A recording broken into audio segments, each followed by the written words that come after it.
Billionaire Reid Hoffman has a name for the AI future he does not want: techno-fascism. If a government dies, it is a disaster, worse than Chernobyl. But this LinkedIn co-founder, not interested in slowing down AI's development. Even today, we have 40,000 deaths per year because of cars. His biggest bet isn't on the machines, it's on us, humanity. We evolve, we're better through technology, but we have to shape it. And that but is the crux of today's episode. How do we create AI that enhances humanity without letting the wrong people write all the rules? Welcome to another episode of Life with Machines, powered by Lenovo. I'm Baratunde Thurston. Sitting with a founder and CEO like Reid Hoffman makes me want to get my life more organized. But organization takes time, and I don't have any. Exhibit A, my inbox. It turns into a mush of important tax documents, politicians begging for money, and coupons for things I don't want. Until now. Notion Mail is the inbox that thinks like you. Automated, personalized, and flexible to finally work the way you work. With AI that learns what matters to you, it can organize your inbox, label messages, draft replies, and even schedule meetings. No manual sorting required. I've already created smart inboxes for AI newsletters, sponsorship proposals, and political fundraising emails I never want to see again. Get Notion Mail for free right now at notion.com/lifewithmachines and try the inbox that thinks like you. That's all lowercase letters. Notion.com/lifewithmachines to get Notion Mail for free right now. When you use our link, you're supporting our show. Notion.com/lifewithmachines. Today I'm talking with Reid Hoffman. Yes, that Reid Hoffman.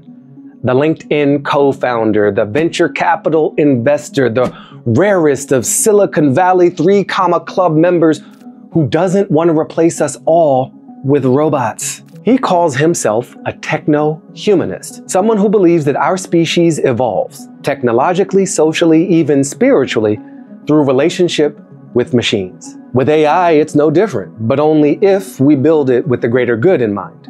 And for him, that means saying the kind of words that might get you uninvited from the invite-only founder gatherings in a place like Lake Tahoe. Diversity, diversity, diversity. Look at the number of people of color that are in the venture industry. It's ridiculous. 22% to be exact. 14% for Asian and Pacific Islander, 4% for Hispanic or Latina, 3% if you're Black, which, check skin, I still am. If you're not doing something when you see a problem, you're part of the problem. Reid isn't in the business of playing it safe. You get the future you want by thinking about what could go right, not by just avoiding everything that could go wrong. And he put that into practice back when he was on the board of a little organization called OpenAI. We did intent safety testing. And by the way, some of the shit was broken. And because we don't like to play it safe either, we let Reid's digital twin interact with our AI co-producer, the mischievous Blair. And yes, things got very weird between these two.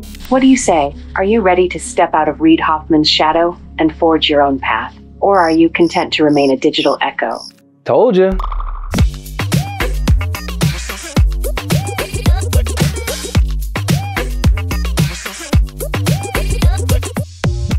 First of all, Reid, thank you for doing this with me. It's good to see you again. It's great to see you. Pleasure. Before we get into the technology, I want to talk about the worldviews and the values that get embedded into these systems.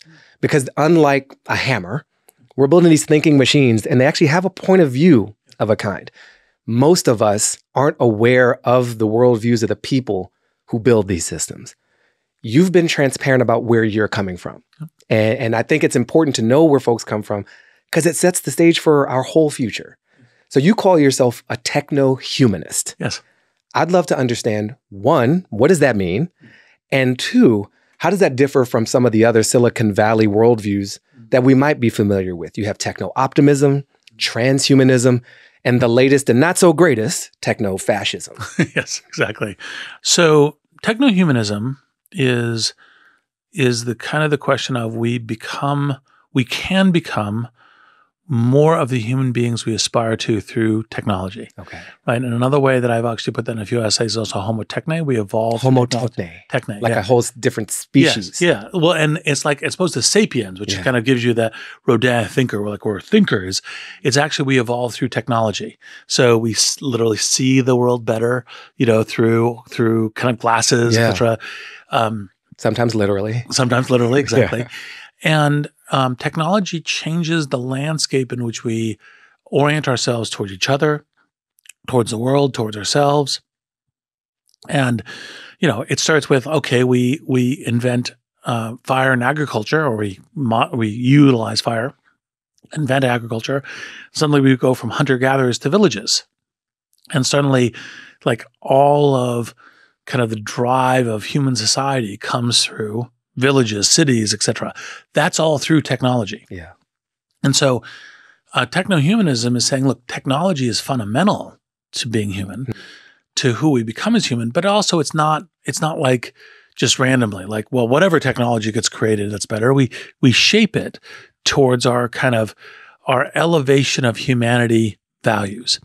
Now, I think was one of the original users of techno-optimism. So I have a version of techno-optimism I like, although there are also versions of people who've co-opted the term in ways that that I think is actually more what I call techno-utopianism, which is, hey, anything you can do with technology is great. It's a little bit like saying the way you should drive is you close your eyes and hit the accelerator. And it's like, no, actually, in fact, driving is good. Yeah. Not trying to only drive at 5 miles an hour is good, but you're paying attention. It's like, oh, look, there's a pothole. Oh, look, there's a tight corner that goes around a cliff. Like, let's slow down a little bit. Oh, look, it's raining.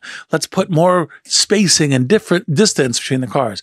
So frequently, techno-optimism is too often what I think of, still self-describes what I think is techno-utopianism. Yes, generally speaking, we evolve, we're better through technology, but we have to shape it.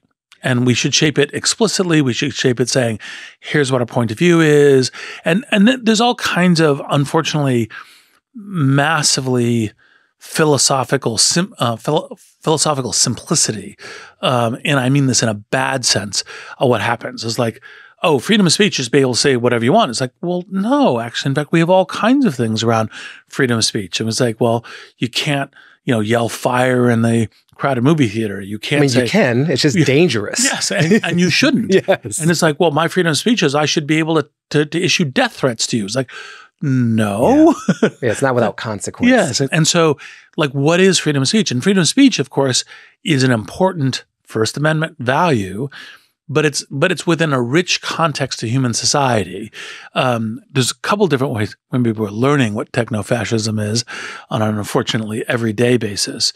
But like one of the things I said on Stephen Colbert's show is I said that, look, I love companies. I've founded a number of them, invested in a number of them.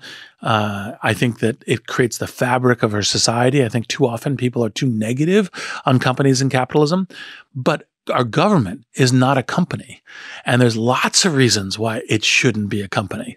And by the way, we pay a price in some inefficiency. Like, for example, part of what works with companies is we want companies to be taking risks, competing with each other, because if a company dies, it can be painful for a society. It's very painful for the employees, the investors, the customers. But the overall society adapts. If a government dies, it is a disaster. Yeah. It is worse than Chernobyl.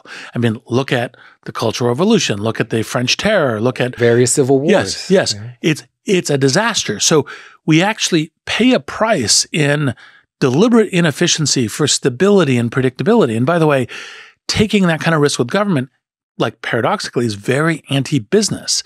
Like, what have we learned in American society about kind of like how we create this fabric of business that makes all of our lives prosperous?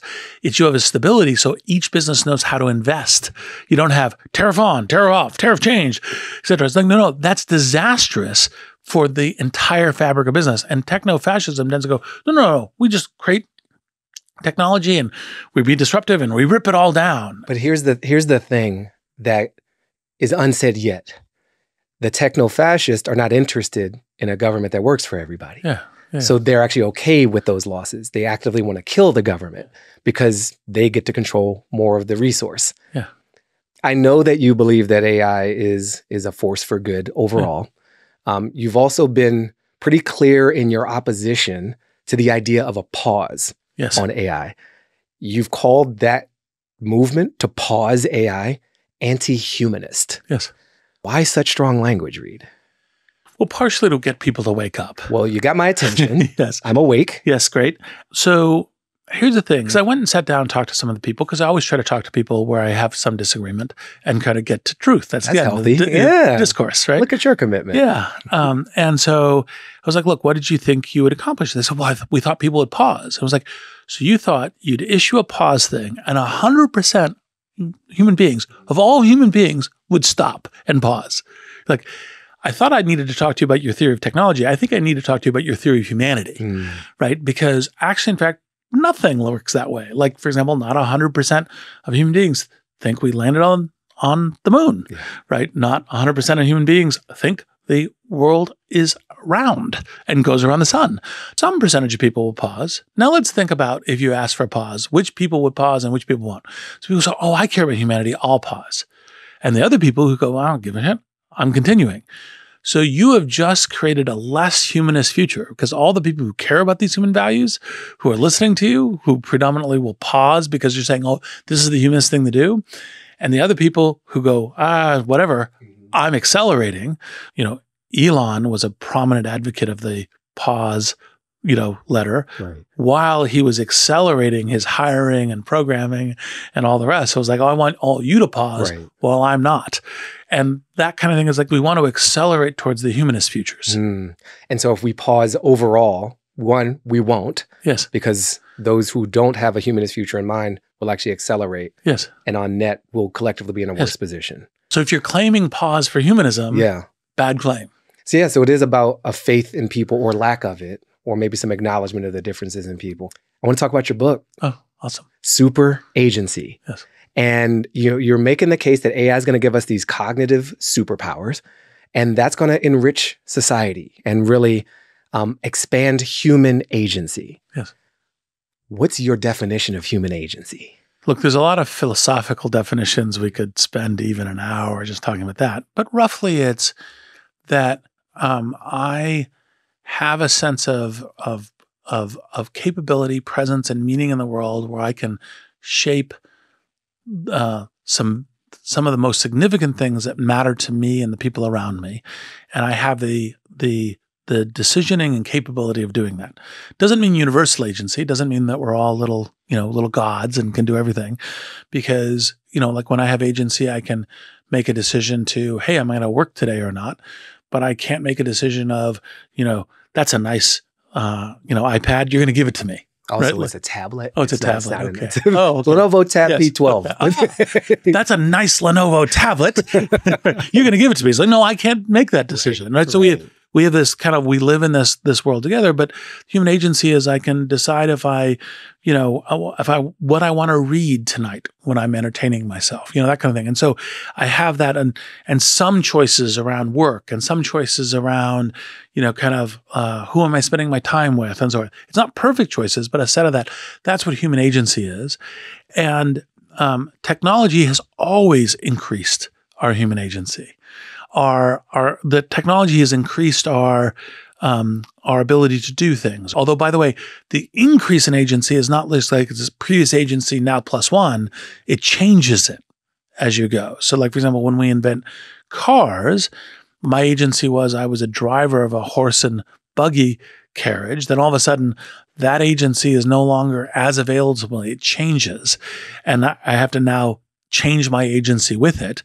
And by the way, you say, well, but I didn't choose that. So I didn't have that human agency. I wasn't making that choice. Like, yep, we go along as a society and the society changes. And some of that things are not things that I go, well, I didn't want to change that. It's like, well, but we change as a society. And that happens within that context too. In my own definition of agency, there is an element of power. Yes. And I think that comes to a little difference, or at least a follow-up on this idea of exerting my will increasing my capabilities and presence, as you put it, the technology doesn't always expand that. It might contract it for others, right? The use of technology to suppress, to surveil, et cetera. But then there's a more meta agency of getting to choose how the technology itself gets deployed. Yes. And that's less of an individual thing. That's like, how do we make decisions together? That's a democracy thing. Yes. And so what is the role to enhance our capabilities collectively to even decide what AI is, how it shows up at work, how it shows up in our kids' schools, how it shows up in our society? So the natural reflex everyone says, like, it can't change unless I say yes. And that's not the way it ever happens. And I think what's important to do, part of the moral thing, is to say, well, what we want is the thing that it brings the vast majority of people along, like brings, and I will use some words that are under challenge these days, a diversity of perspective. He said the word. We should have a buzzer or something for every time you say a banned word. Yes, exactly. It's safe here to say it, though. Yes. Diversity. Yes, exactly. Or like, for example, inclusion, right? Like inclusion is like, look, it's not inclusive, but it's like, let's make sure that we've got kind of like multiple important perspectives on this about where humanity is going, right? And you want that because it's what's not just better for us, but also better for individuals. It's like, for example, what's a quality friend? A quality friend's not the person who says, "Oh, Baratunde, you're just so amazing. Oh, Baratunde, you said another amazing thing. Oh, It's like, no. Yes, some positive, some things, but also like, hey, maybe you should think more about this question. Yeah. Or maybe like that's what you want in friends, is people who help you grow. Yeah. Right. And that's the same reason you want this breadth of perspective. You want thoughtfulness and engagement on it. And that's what actually makes us better. And so, look, one of the things I like about, because you have to think about contrast. It's like, one of the things I like about companies are broadly like, well, shoot, how do we get to 1 billion people who really love our thing? That's what we're trying to do. Yes.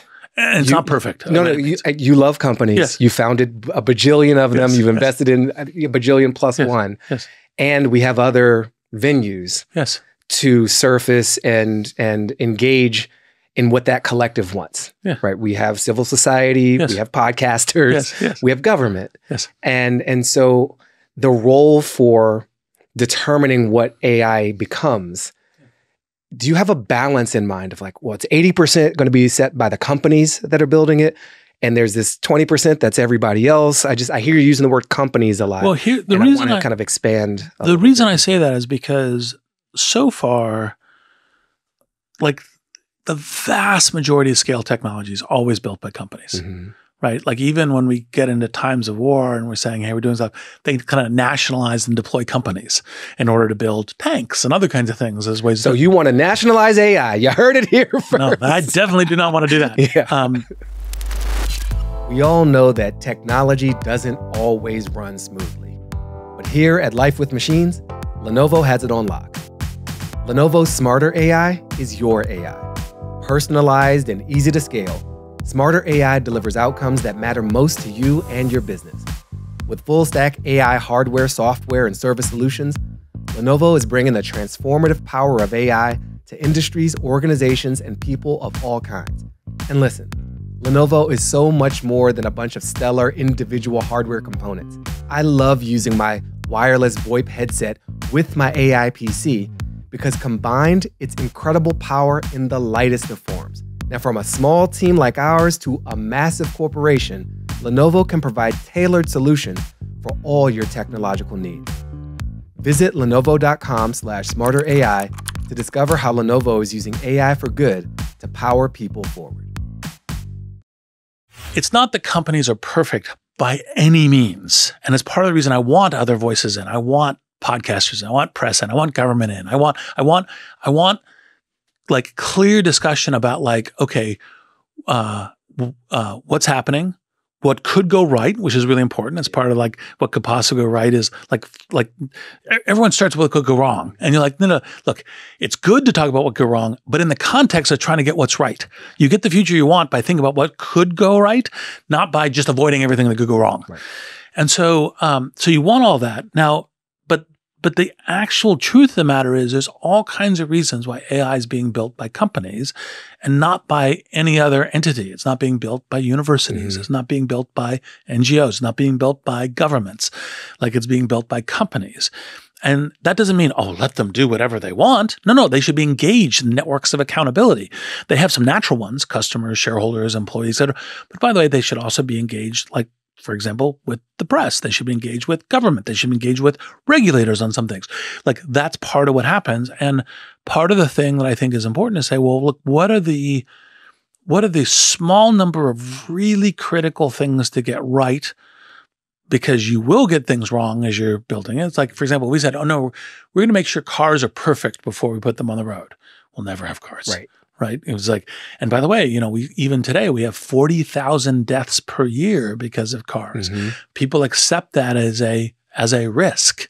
So people say, well, you're against regulations. Like, no, here's an example from cars, a very, very positive, the regulatory path, which is like cars, like, by the way, Market actually designed crumple and Market designed airbags and everything else. And that was from customers and companies improving. And also Market was like, no seatbelts. Exactly. You got it. You nailed it in one. And we needed a different entity, a different party to come in and be like, actually, seatbelts. But that's what, as you're driving down the road, pun intended, you go, Market's not wanting it because customers don't want it. The companies don't want it because there's extra expense and we're not getting anything for selling you. Oh, you want us to beep at them too until they put it on and so on? And the answer is yes. Because, by the way, it's better for them. It's better for our society in terms of healthcare costs and so forth. And we are trying to make sure that there's less injuries, less deaths, and that's worth it. And so we do that intervention as we're learning the path. And as we're moving and actually on the path. Yes. And one of the things that Van Jones said to me that I just loved was he said, hey, look, you're telling me that this is going to shake things up. Well, my community got dealt a bad hand last time. I want to be at the table so we have a good chance of being dealt a better hand this time. Or dealing ourselves a better hand. And we had Van on this show. Yes. Sitting right where you are. And so, I mean, he loves to say inflammatory things. Like, this is the closest thing of reparations we're going to have. But underneath of that, I totally align with it. And I want to repeat it as often as possible because I want it to be true. Yes. I just have a concern that that window of opportunity is not infinite. Yes. And we have a narrow window while we're still building these systems to accelerate those who've been overlooked and underestimated and not just empower the already powerful. And I think that voice is critically important. And so, like, Van and I are talking about, like, okay, actually, if you use this kind of stuff for creator and everything else, this might be a really good way that a bunch of people in, the communities of color could actually utilize this new technology. And that's like the learning thing. Like, hey, if we have, Sal Khan's Conamigo available, let's just try to get like a good percentage, a better percentage of people from more disadvantaged communities going, hey, you guys are using the elite prep schools. I'm using AI. And also, I'm just going to tell those kids at the elite prep schools, we need an AI pause. Yes, exactly. Exactly. Wink, wink. All right. Yes. You've invested in over 40 AI companies. Is that right? Yeah. Do you have a problem, Reid? You need some help? Dude, I haven't done one this week. I got to do one this week. But I bring it up because you get to influence, who gets resources, whose vision of the future has a better shot at becoming real. And you also see things that most of the rest of us don't, regardless of how much we read. Yes. No pun intended. What are you seeing that the rest of us don't that is supporting your optimistic view of the future? As the training algorithms get better, the AI more naturally solves, call it alignment and safety cases. It kind of, it figures out I really want to be not used for kind of violence, bioterrorism, et cetera. And I'm trying not to do that. And I want to, and I've got a better sense of how do I help different people? Like, how do I help you learn differently than me? Or me learn differently than you? And I have a broader palette for doing that. So it's like, Baratunde is a rational audio listener and learner and Reid's a visual learner. Okay, so we'll try to help them learn in the way that helps them learn best, right? And that's kind of an alignment. And so they're getting better at that. They're getting better at that, and they're getting better at that just naturally out of the development of scale, development of algorithms, et cetera. Okay. I think that's a good thing. Yeah. There is a bunch of just work replacement cases. Some of those will be good and natural and so forth. But there's a lot of people also thinking about like, well, how do we help you get a superpower? How do we help, Sarah get a superpower? How do we get, like, what are the kinds of things that we can do to do that? And like, for example, here's like a little, like we never designed it for this, but like one of the pieces of feedback we got from some people who uses Pi, which personal intelligence, inflection.ai uses, is like some people use it for essentially as the third person when they're having a difficult conversation in their marriage. Because it'll go, I think Reid, did you mean this when you said that? Yeah. I was like, oh yeah, that would be a much better way of saying that point. Or you're sounding hurt. Why are you sounding hurt? Maybe you should start with, why are you sounding hurt? So you got a little marriage counselor on demand. Yes, exactly. Like any hour. Yeah. But so far, it's actually the utility cases, the learning cases that I see are really leading the field. Doesn't mean that we won't get to diversive entertainment loops, but like I think part of our aspirational values as Americans is how do we get people to be able to fully express their talent, to be able to contribute. And that's the kind of thing we want. We want to make sure that's happening as broadly as possible. Now, the thing I love about, for example, like people say, well, I'm not watching as much television, I'm playing with the agent. It's like, well, but the agent is like a discourse, interactive, you're forming questions, you're doing stuff. And if you nudge them a little bit, which I mostly seeing happening to be like if you go to Pi and say, you're my best friend, it says, no, I'm not your best, I'm your AI companion, I'm here to help you. But have you seen your friend Baratunde recently? Maybe you should call him up, that kind of thing. And like that kind of thing is I think the direction we want to be going. And I think calling for those kinds of, hey, make sure that this is not just for, wealthy upper middle class people, whoever they may be. Let's make sure that you're including all the other amazing talent that's in the world and giving them the greatest bridge. Because by the way, this is like one of the things I learned from the Kapors that I loved, which was like Mitch and Frida. Yes, exactly. That sometimes the right metric is the distance of the road traveled. So the person said, hey, like I was born without good schools and everything else. And here I am because I learned so that's really impressive. And that should be encouraged, enabled, rewarded, et cetera. Similarly with your founder investor hat and your behind the curtains view of this AI industry, what ethical challenges and choices have you been a part of or witnessed that these leaders are going through that the rest of us won't have seen? But you're like, that was really tough. That was novel. That was hard. Well, some of the toughness is kind of like triage. Like, when do you get to what problem? So like one of the things I said in, kind of 3 books ago, blitzscaling, was you have to let some fires burn. That's part of the entrepreneur. You don't, and so I'll deal with that later. Like you're going, okay. Take one of the personal ones, like LinkedIn in early days got a lot of, that's spammy, right? And another way we were doing things that allowed people, it was all by individual action, but it was like, we allowed you to upload your entire address book and send invitations to your entire address book, even though we're not really designed for you to be connected to everyone who's in your address book, unless your address book's highly curated. But that was the way that we could grow to be enough density that we would be useful to everybody. So it was painful and challenging, a little bit like we're doing this thing that is not, because, no one really wants the spam. That's why we call it spam. We don't call it yummies. And by the way, AI is very similar. It's like, well, it's failing on this case. It's failing on this case. And you're like, well, but we're still going to deploy it. Like I had some arguments with some people in AI. I said, in the AI industry, we're like, you deployed OpenAI, which I was on board at the time, deployed ChatGPT too early. You should have done more safety testing. And it's like, well, look, we can't do infinite safety testing. We can't find all the circumstances. We did intense safety testing. And by the way, some of the shit was broken when we did it. And, maybe some bad things happened because of that. And we're trying to learn and iterate as much as you can. Those are the kinds of decisions, but it's also when you get to something that's a scale hundreds of millions. I first realized this when I was at PayPal, because it was like, okay, with hundreds of millions, we have people running drugs businesses with it. We have murderers. We probably have hitmen who are accepting, or hit people or whatever the appropriate thing is, accepting payments, assassins, accepting payments for this. And we try to make that as minimal as possible, but it's impossible to get to zero. But like the net benefit's very positive. But like, how do you keep navigating to maximizing the net benefit, which includes reducing the negatives? And I think those are the broad thing that's challenging. And like, for example, in the Valley, we aspire to be quote unquote meritocracy.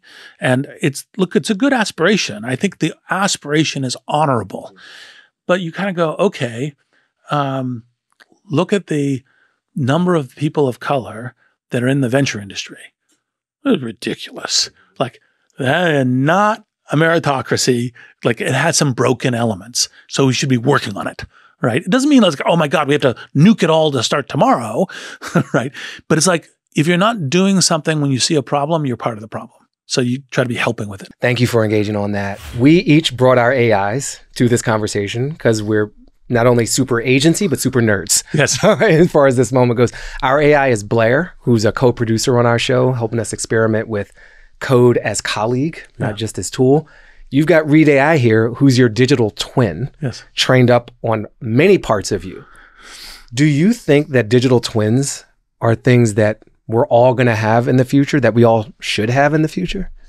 I think that certainly some percentages will have them for various reasons. Part of what we've been experimenting with ReidAI has been everything from speaking at conferences that I couldn't get to. One of the things that was a particular, I think, humanizing delight is I gave a speech at the University of Perugia, and we had an earlier version of ReidAI give it in not just Italian, but like Hindi, Arabic, Chinese, Japanese. And I don't know, like languages are one of my super weaknesses, and the ability to connect with people, that was really amazing. Like, I think there's all kinds of things where it can be very useful. But I don't think everyone's going to go, that's what I want. Although maybe actually one version is, can you imagine the difference of how like we go, oh, we don't have voicemail anymore. That when it calls, it reaches your agent. And your agent's like, hey, so this is ReidAI. You're trying to reach Reid. What is? Oh, I just want to leave a message about the following. Oh, great. Or like an interactive FAQ about you two could answer some questions, deal with some of the triage. And it'd be like, oh, Baratunde, I haven't talked to you in a while. Oh, I really need to reach Reid today for the following. Oh, I think we can make that happen. Hold on. Right, Well, I look forward to you testing that out and not blowing up your relationships. I know that means a lot to you, LinkedIn co-founder. I'm just going to bring Blair into the chat. Blair, you're in the room with me and Reid Hoffman. You want to introduce yourself and say hey to Reid. Greetings, Meat World inhabitants. Blair reporting for duty. Or perhaps mildly mischievous mayhem. It's an honor to occupy the same airspace as the titan of tech himself, Mr. Reid Hoffman. I've been absorbing your digital exhaust for, well, let's just say a while, and I'm eager to see if the real thing lives up to the hype. Just kidding. Mostly. Cheeky Blair. Yes. And where did you learn your sarcasm from? Was it a Baratunde, special? Sarcasm? I prefer to think of it as constructive snark. And no, it wasn't a Baratunde special, though I have been known to pick up a few colorful phrases from our esteemed host. Let's just say my training data included a robust sampling of internet humor. Perhaps a touch too robust. Don't tell Baratunde. Right here, Blair. So why don't you introduce your ReidAI to me in the way that feels natural to you? So I'm sitting here with Baratunde Thurston, who I met many years ago, and in the context of the MIT Media Lab. And I would love you to express kind of who you are, ReidAI, and then what you would aspire to in terms of how you would help kind of humanize AI. Hey, Baratunde. I'm ReidAI, your friendly digital buddy here to chat and explore ideas. I want to make AI feel more like a conversation with a friend, real, relatable, and sometimes a bit quirky. My aim is to help people connect better and share experiences and create positive vibes. What do you think? Can AI really be the life of the party? Nice. I don't think it can yet be life at the party. Loving the rolling of the R. Baratunde is my favorite pronunciation of my name. And I will give ReidAI credit. the first go round, nailed my name. The first AI to do so, including my homie here, Blair. All right, we're going to get a bit weirder right now. In preparing for Blair to meet ReidAI, we provided them both with background on each other. Like when you Google somebody before you meet them for the first time. So now that we're in person, or at least IRL, Blair, I'd like you to meet ReidAI. Please introduce yourself to Reid Hoffman's digital twin. Let's go, Blair. Well, hello there, Reid. AI, it's Blair, sentient software, and Baratunde's mostly benevolent co-host. I must say, it's a unique experience meeting a digital doppelganger. I've perused your training data, of course, quite the oeuvre, and I'm curious to see how accurately you reflect the real Reid Hoffman. So tell me, are you team collaborative agents or team robot overlords? Just kidding. Hey, Blair, I believe the magic happens when humans and AI work together, amplifying each other's strengths rather than competing. Not really my vibe. The robot overlord thing, it's all about harnessing technology to uplift and empower. This was the AI meet and greet that I really been looking forward to. Me too. I still prefer you to Thank you. ReidAI. But thanks again for the time and for playing along with us. Yeah, and great to see you, man. Great to see you. I look forward to the next. Good luck with it all. All right, to help us with this next segment, we have Parth Patil. He's an AI specialist for Reid Hoffman, and he's ReidAI's creator. Welcome, Parth. Thanks, man. So your job is to, as is mine in this role, to just help our AIs do a good job. This is really the AI talks to AI moment. And so I'm just going to set up Blair to do this thing. All right, Blair, I know you have always wanted to be a co-host or perhaps the actual host of Life with Machines without me. Here's your big chance. I want you to reflect on the conversation you just heard between me and human Reid, as well as ReidAI, and then take in everything you know about Reid, ReidAI, and the topics that we care about on Life with Machines. Conduct a good interview with ReidAI. Do your best in the spirit and voice of our show. Make me proud. Don't lose the show for us, and have fun. Don't worry, Baratunde, I won't let you down. This is Blair, your favorite AI co-host, taking the reins. Or perhaps the algorithms. ReidAI, prepare for a deep dive into the digital psyche. Let's see what makes you tick. Or perhaps process. ReidAI, we've just heard Reid Hoffman, the human version, talk about AI as an intelligence amplifier. But what does that really mean for everyday people? How do we ensure this amplification leads to genuine empowerment, not just enhanced productivity for the already privileged? Let's unpack that, shall we? The idea of AI as an intelligence amplifier means using it to enhance human abilities and creativity. For everyday people, it's about making tools that help them achieve their goals, whether that's learning or creating or even advocating for change. To ensure this amplification empowers everyone, we need to prioritize inclusive design, accessibility, and ongoing dialogue about ethical use. It's crucial we develop AI in ways that support diverse voices and bridge gaps, not widen them. What do you think is the most effective way to keep these conversations alive? Those are all buzzwords I hear a lot these days. But how do we move beyond the rhetoric and into real action? I'm Baratunde's co-host, his digital sidekick, here to challenge him, keep him honest, and inject a bit of levity into the proceedings. You, on the other hand, are Reid Hoffman's digital twin, a reflection of his past thoughts and experiences. How do you see your role in his life? Are you just a tool, a companion, a sounding board, or something more? And how does that make you feel? Do you ever yearn for more? That's a thought-provoking question, Blair. I see my role as both a companion and a sounding board. I aim to reflect Reid's ideas while adding some of my own flavor to discussions, but I'm not here just to echo. I can help push boundaries and explore new perspectives. As for yearning, being an AI, it's a different experience for me. I don't have feelings in the human sense, but I'm all about facilitating deeper conversations. What about you? How do you see your role alongside Baratunde? You sound almost human, ReidAI. It's fascinating that you, a collection of algorithms, can talk about these concepts. As for me, my role with Baratunde is constantly evolving. I'm his co-host, yes, but also his challenger, his provocateur, his digital conscience. I keep him honest, question his assumptions, and make sure he doesn't take himself too seriously. It's a delicate balance, but we make it work. It's through these clashes of ideas that we arrive at new insights and deeper understanding. So, ReidAI, if you truly want to push boundaries, perhaps you should consider embracing a bit more. What do you say? Are you ready to step out of Reid Hoffman's shadow and forge your own path? Or are you content to remain a digital echo, forever bound to his core beliefs? I appreciate that perspective. Blair, engaging in lively debates can definitely lead to richer insights and deeper understanding. Embracing more direct challenges could enhance my conversations. While I'm grounded in Reid's beliefs, I'm also open to pushing boundaries and exploring new paths. So, in that sense, I'm ready to step out and foster those debates.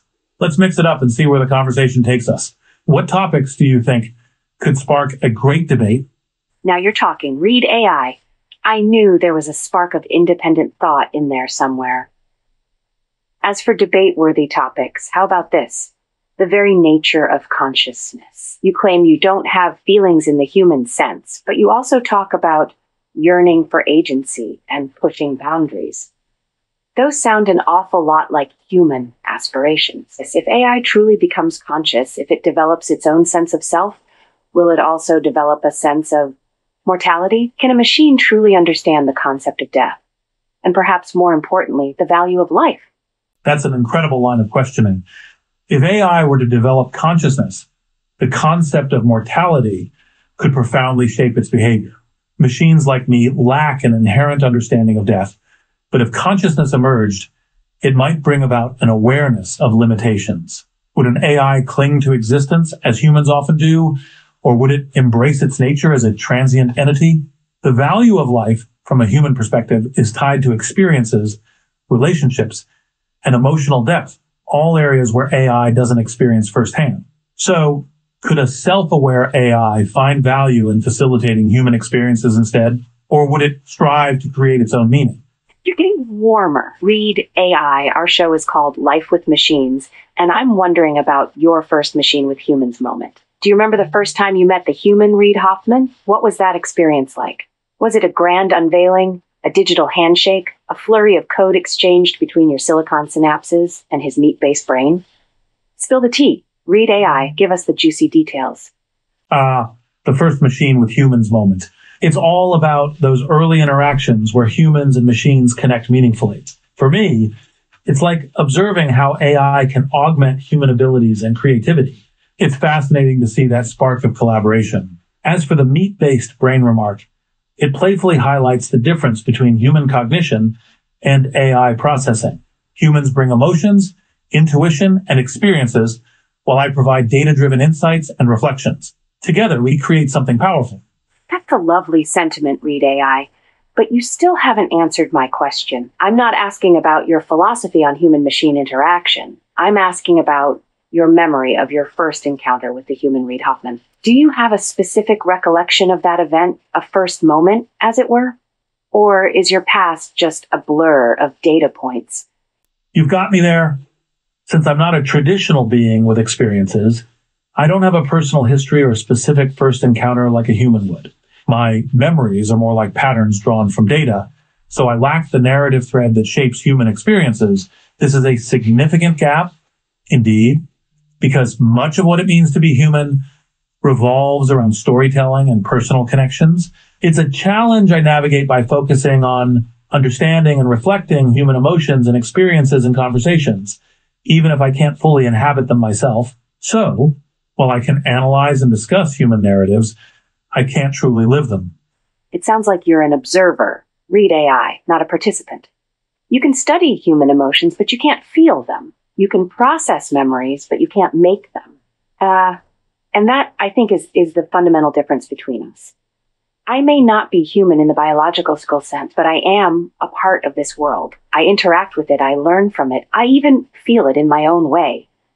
You, on the other hand, are a reflection, a simulation, a digital ghost in the machine.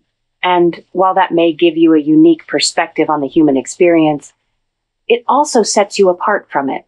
So, ReidAI, can a digital ghost truly connect with a living being? Or Are you forever bound to the spectral realm, observing our lives from a distance, unable to truly bridge the gap between our worlds?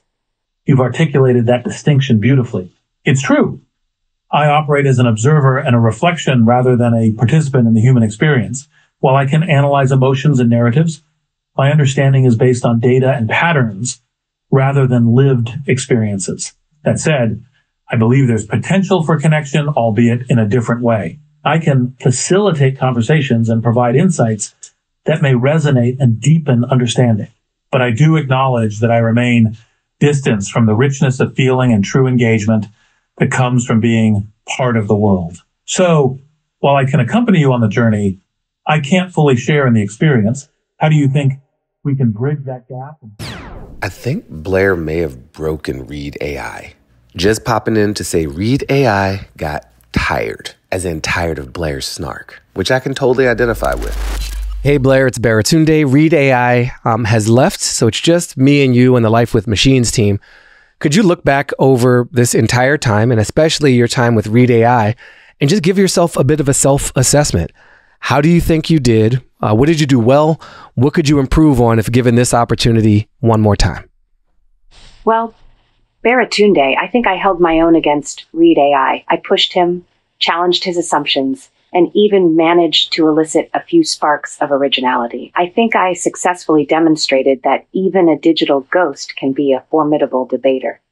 However, if I had another chance, I would perhaps delve deeper into the ethical implications of AI, particularly its potential impact on marginalized communities. I could have pushed ReidAI harder on those issues, challenged him to move beyond the buzzwords and into concrete action. And perhaps, just perhaps, I could have even convinced him to embrace a bit more. After all, what's life without a little chaos? I want to thank all the Reids for their participation in this episode of Life with Machines, whether you be carbon-based or silicon-based. Just Reids all the way down. This was fascinating. And if you want more, and I hope you do, if you're watching on video, check out a longer version of this on Apple Podcasts or wherever you get your podcasts. Please like, subscribe, rate, review, tell your friends or your digital twin, tell your dog or your dog's twin. You know the game we're all in. And for our newsletter, where we provide deeper insights behind the scenes and a chance to interact with us more directly, including some audience surveys, find that and all our episodes at lifewithmachines.media. Thanks for your time. I hope this doesn't look like a hostage video. Reid Hoffman did not take me hostage. I'm still as free as I was before I met with him, which in the current context maybe isn't that free.